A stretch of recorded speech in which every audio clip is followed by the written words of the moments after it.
Welcome to the Mystery and History channel. Be sure to subscribe and like so you don't miss out on more videos like this one. During the American Civil War, discipline did not happen only in military courts. Many times it appeared in the middle of camps, in prison camps, on ships, and in public ceremonies in front of entire troops. In this video, you will discover 25 punishments so strange and severe that they seem made up, but they were part of a conflict where shame, isolation, pain, and fear were used to keep men obeying. And by the end, you will realize that war did not punish only on the battlefield, it also left marks inside the armies themselves. In the summer of 1864, Andersonville saw an episode that did not come from the guards, but from the men inside the stockade themselves. A group known as the Andersonville Raiders spent months taking food, blankets, and belongings from other prisoners, especially from those in more vulnerable condition. Tired of the situation, the others asked the camp commander for permission to organize an internal trial and received authorization. They formed a jury with newly arrived prisoners, heard witnesses, and determined different penalties. Some of those involved were forced to run the gauntlet, an old military procedure in which two lines of men with sticks stood facing each other and struck whoever passed through the corridor. Thousands of prisoners watched the scene. 3 of the men subjected to the procedure later died, while others received punishments such as the stocks and the iron ball. The case is one of Andersonville's most unusual episodes. Inside a camp already known for its extreme conditions, the prisoners themselves organized a court and revived an old form of discipline to try to restore order. Survivors continued debating the legitimacy of the episode for decades. Among all camp punishments, this was one of the ones that caused the most protests inside the armies themselves. A thin rope was tied to the soldier's thumbs and passed over a branch, a beam, or a tent support, then raised until he remained supported, mainly on the tips of his toes. After some time, the position shifted much of the weight onto the hands and caused strong pressure on the joints. In more severe versions, the feet could lose contact with the ground. Surgeons recorded lasting changes in the thumbs, reduced strength in the hands, and difficulty performing certain tasks after long sessions. There was an equally disputed variation in which the soldier was held by the wrists tied behind his back. Letters denouncing the practice reached newspapers and members of Congress in the North, and several commanders banned the method in their units because they considered it incompatible with an army of volunteers. The ban, however, was never uniform, and references to the procedure kept appearing until the end of the conflict. The debate helped gradually change the accepted limits of military discipline. Desertion was one of the most serious and frequent offenses faced by both armies. It is estimated that more than 200,000 men left the Union ranks and about 100,000 left the Confederacy, and the maximum penalty provided for certain cases was presented publicly before the troops precisely to serve as a warning. The numbers, however, tell another story.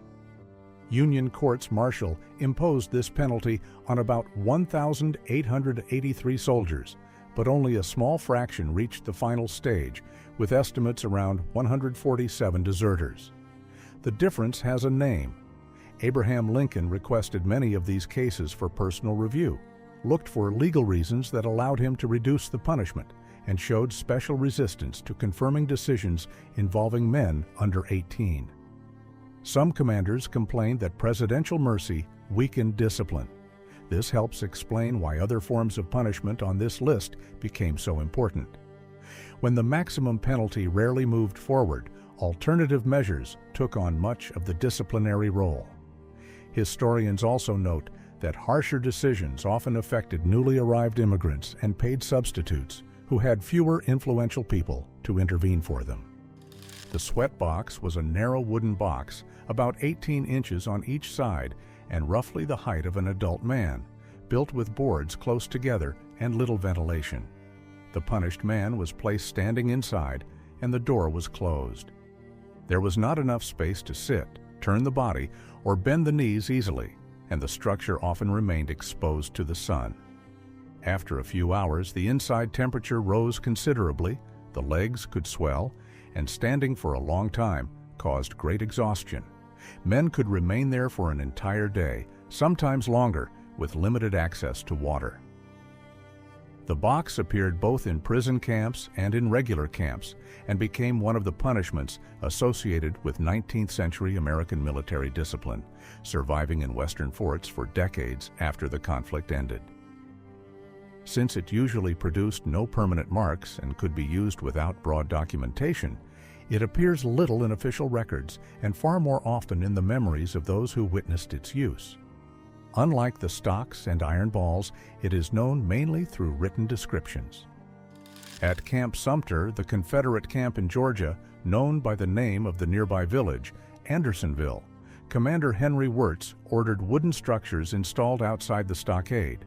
They had openings meant to limit movement of the head, wrists, and ankles, following a model similar to the one used in colonial town squares 2 centuries earlier. Prisoners involved in escape attempts, fights, or thefts could remain in these structures for hours or days, exposed to the strong Georgia sun and with limited access to basic comfort. Some were kept upright, while others were placed in different configurations. In a camp designed for 10,000 people that came to hold more than 30,000, water, food, and hygiene conditions were already extremely poor, leaving many men very weakened by the time they reached these punishments. The structures were presented as evidence during Wirtz's trial in 1865, and photographs made in that context are among the most reproduced images of the conflict. Today, the grounds contain a National Historic Site dedicated to the memory of American prisoners of war. At Andersonville, the iron ball gained a collective version that witnesses later described as one of the harshest punishments in the camp. A group of prisoners, usually between 6 and 12 men, was connected by the ankles or by other points to the same central chain, which ended in an iron ball too heavy for one person to carry easily. To move one step forward, everyone had to coordinate their movements. Since many were weakened by lack of proper food and by diseases spreading through the camp, any member unable to keep up made movement difficult for the whole group. They remained connected day and night, including during meals and rest. Detailed testimony about these chain gangs was presented at Henry Wirtz's trial in 1865 and appears among the best-known passages of that proceeding. The method also had the goal of reducing the prisoners' collective autonomy. No known photograph shows the system in operation, and much of the current information comes from engravings published in the press and testimony recorded during the trial. After old methods of corporal punishment disappeared from the regulations, restraint by the wrists began appearing more often in camp accounts. The soldier had his hands tied together with the rope passed over a branch or the beam of a stable, and was lifted until only the tips of his toes stayed in contact with the ground. He remained in that position for a set period. The procedure seemed simple at first, but gradually shifted much of the weight to the shoulders and increased pressure on the wrists. A more severe version placed the hands behind the back before lifting the body, adding even more strain to the shoulder joints. Regimental surgeons recorded prolonged problems and reduced feeling in the hands in some cases. Like other punishments of this type, it did not necessarily require a formal trial and rarely appeared in administrative reports, making it convenient for officers seeking immediate discipline. It was also one of the practices most often denounced in soldiers' letters published in the Northern press. Public pressure led several commanders to ban the method in their units. There was a horizontal version of spread eagle that required no wheels or other structures. The campground itself was enough. The soldier was placed on his back with arms and legs spread, and each limb was tied to a point fixed in the dirt, leaving him exposed to the sun, dust, and insects without being able to change position easily. In the southern summer, with high temperatures and heavy humidity, a few hours could cause severe heat exhaustion and major fluid loss. In some applications, a device was also used to limit speech during the punishment period. The procedure appears in accounts from both armies and also from prison camps, and it was especially easy to apply in mounted units, where stakes used to tie horses were always available. No court-martial was necessarily required. Like suspension by the wrists and the sweatbox, it belonged to the category of practices that rarely produced administrative documentation and, for that reason, are known mainly through personal diaries, letters, and memoirs later published by veterans. This helps explain why different studies present such varied lists of punishments used during the period. In the artillery and cavalry, where large wooden wheels were always available, one recorded punishment was known as spread eagle.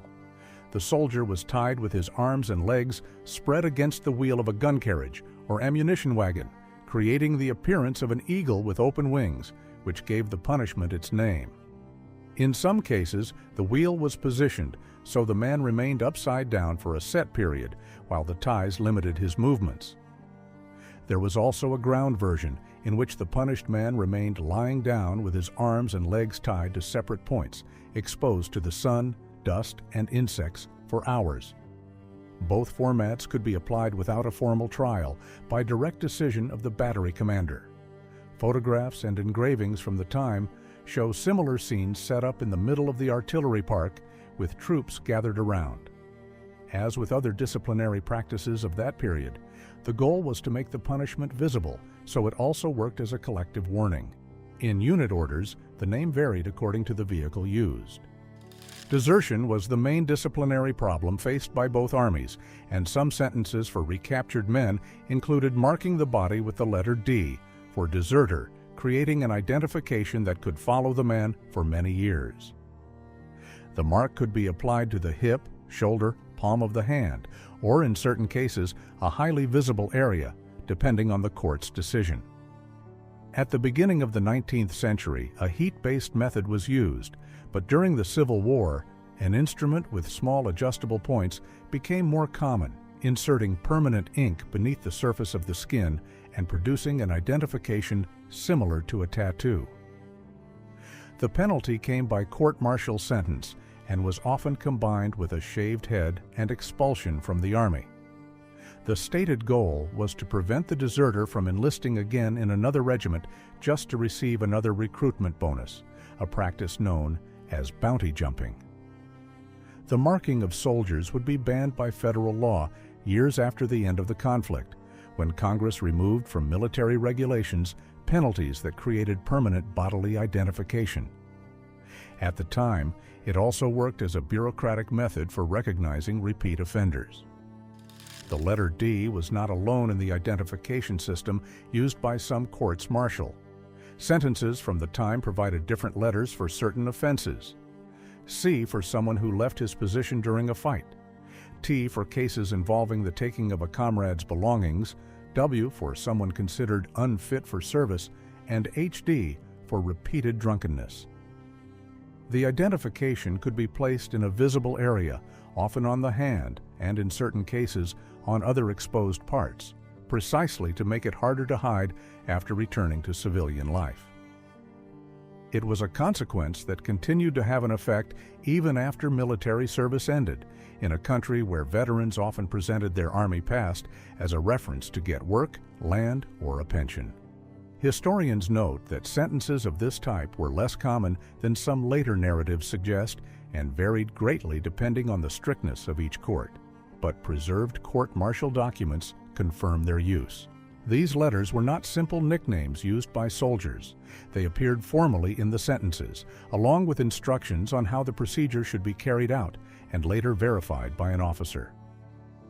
At Camp Douglas, the Union prison camp set up on the outskirts of Chicago, the wooden horse gained its own name and national fame. Morgan's Mule, an ironic nickname in honor of Confederate cavalryman John Hunt Morgan. The structure was taller than the common versions, raised about 4 feet above the ground, and the surface on which prisoners were forced to remain had been built especially narrow. Guards added buckets filled with dirt or stone to the ankles to make the position even harder, and the reason for punishment could be something as small as failing a barracks cleanliness inspection, which meant 2 hours on the structure. Some men needed help walking afterward, and accounts from the time mentioned long-lasting physical consequences. Drawings published in the press show rows of prisoners on the board with the camp in the background. Camp Douglas ended the war with one of the worst reputations in the North, and the mule became a visual symbol of that reputation. When the camp was shut down in 1865, the structure disappeared with the facilities, and today survives mainly in drawings and accounts. Called the wooden horse or wooden mule, it was a narrow board mounted sideways on 2 supports, forming an edge more than 3 feet above the ground. The punished soldier had to remain seated on that edge with his legs hanging down, unable to reach the ground, for hours at a time. The entire weight of the body was concentrated on a small strip of wood. To make the task even harder, guards could add buckets of sand or stones to the man's feet or move the structure to increase the discomfort in front of the troops. The idea was not new. The wooden horse came from medieval Europe, had already been used by George Washington's army in the American Revolution, and reappeared in Civil War camps, applied to soldiers on both sides. Military surgeons recorded that long periods in this position could cause lasting physical consequences and later difficulty walking. Even so, the horse remained in the center of the camp, visible from any tent, because its purpose was not only to discipline the man sitting on it, but to serve as a warning to everyone else. Between 1861 and 1865, this became one of the best-known disciplinary practices in military camps. The soldier was forced to sit on the ground with his knees bent against his chest, his hands tied in front of his shins, and a rod passed over his arms and under his knees, keeping his body in a position he could not escape from on his own. Then came the gag. A small, rigid piece was tied in front of the mouth with a cord behind the neck, in an arrangement similar to a horse bit, to prevent any protest. Men stayed like this for hours, in the middle of camp, in full view of the entire regiment. The position caused severe discomfort, numbness in the arms, and many needed help when they were finally released. What shocked the soldiers themselves was how easily it could be authorized. No court-martial was needed, only the decision of an officer, sometimes a sergeant, for drunkenness, disobedience, or a sharp reply. The practice appears in letters, diaries, and memoirs from both armies and was recorded in different sources from the period, confirming that it was part of the disciplinary routine in many camps. The Union Navy had eliminated old forms of corporal punishment in 1850, but that did not mean discipline on board had become simple. One method that began to be used was tricing up. The sailor had his wrists tied and was raised along the inside of the rigging, remaining in that position in view of the crew, sometimes with the movement of his legs also limited. Others could remain positioned outside the shrouds over the water or be confined in the hold. There was also a penalty many sailors considered especially unpleasant: the suspension of grog, the traditional daily ration distributed since the Navy's early years. That ration would be ended for everyone in September 1862, when Congress determined that the distribution of distilled spirits in the United States Navy would be permanently stopped, a decision made in the middle of the war and received on board with great dissatisfaction. The abolition of grog may seem like a curiosity today, but at the time it was treated as a serious matter of discipline, because officers argued that some problems on board were tied to the daily distribution of that ration. Not every punishment happened in front of the troops. Every camp had its guardhouse, and in some fixed garrisons there were windowless cells that soldiers nicknamed the Black Hole. There was very little light, almost no furniture, and extremely basic conditions, while food could be limited to bread and water for set periods. In older forts, some of these cells were below ground level, staying permanently damp and cold even in summer. The bread and water penalty was formal, appeared in court-martial sentences with a defined term, and could be combined with work during the day and a return to confinement at night.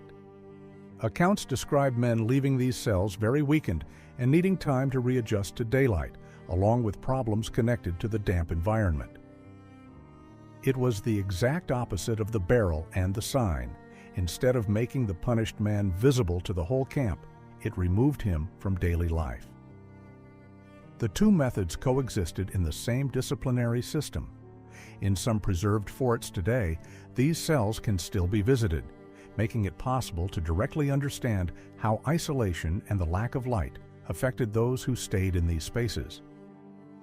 The ball and chain was a punishment used mainly for recaptured deserters and repeat offenders, and it could last for weeks inside the camp itself.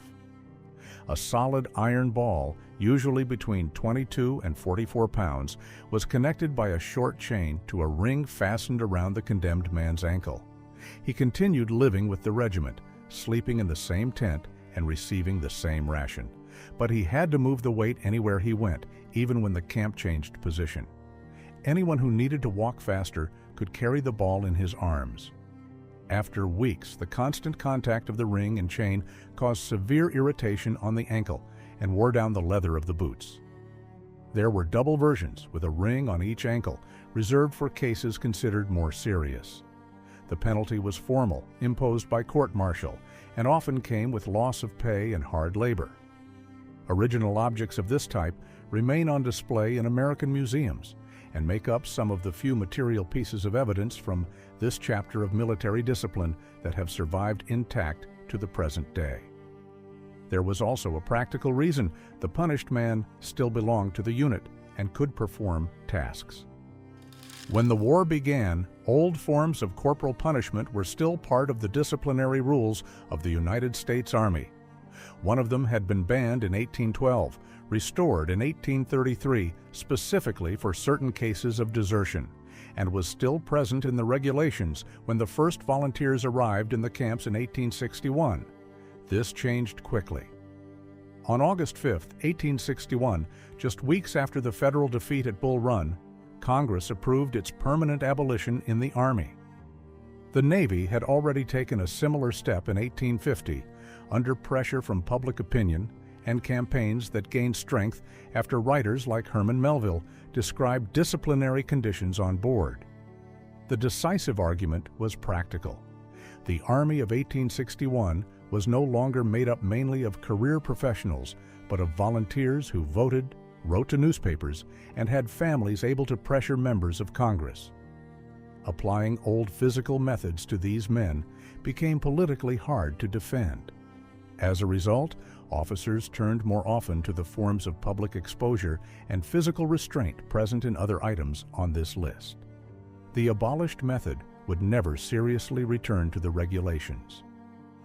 Before being expelled from the Army, the condemned man went through a carefully staged ritual. His head was shaved in front of everyone, sometimes only on one side, creating a mark that would remain visible for weeks, and that anyone would recognize from a distance as a sign of military disgrace. Then the stripes, buttons, and insignia were cut from the uniform with a knife, one by one, starting at the shoulders. Condemned officers had their sword broken or pulled from its scabbard and thrown to the ground in front of the formation. None of these steps caused injury, and that was exactly the point. The Army did not want to wound the man. It wanted to take him apart publicly, piece by piece, erasing the soldier identity he had built. Witness accounts describe entire regiments standing in complete silence during the procedure, without the usual jeers heard during other punishments. Many veterans later wrote that watching it was worse than taking part in action, because everyone there knew the same thing could happen to any one of them. The procedure had a technical name in the regulations, degradation, and a fixed sequence that officers had to follow step by step so that nothing would be left to improvisation or to the mood of whoever commanded that day. The ritual ended with music. With his head shaved and his uniform disfigured, the condemned man was placed in front of an escort with fixed bayonets and forced to cross the entire camp while drums and fifes played "The Rogue's March," a tune that existed precisely for this purpose and that any soldier recognized from the first notes. The regiments were formed in lines along the route to watch. When he reached the edge of the camp, the man was pushed out and forbidden to return.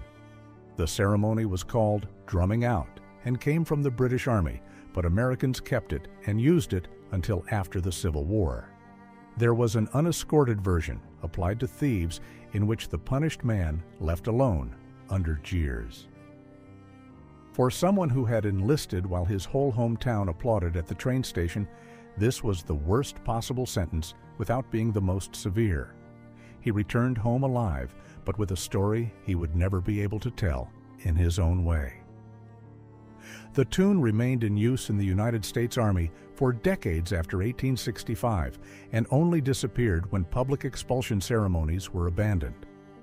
Anyone who heard the drums begin already knew what was about to cross the camp. It was one of the most common punishments and also one of the most immediate. The soldier received a piece of log or a heavy board, placed it on his shoulder, and marched in circles around the camp for hours. The weight varied according to the officer's decision and could exceed 44 pounds. When the soldier could not continue and let the wood fall, the assigned time could be restarted. Some regiments also developed the so-called knapsack drill, in which the regulation backpack was emptied and filled with bricks, stones, or sand. The punished man then followed the same shift as the others, 2 hours on duty and 2 hours off, but carrying that extra load, sometimes for days. The accumulated effort strained the shoulders and backs of men who already marched miles each day with full equipment. In memoirs published after the war, veterans described marching with the log as one of the penalties they disliked most, precisely because it looked ordinary to anyone watching and was extremely tiring for the man doing it. There was also the variation of digging a hole and filling it again, repeating the work until the end of the shift. It seemed like one of the simplest punishments, but it became extremely difficult as the hours passed.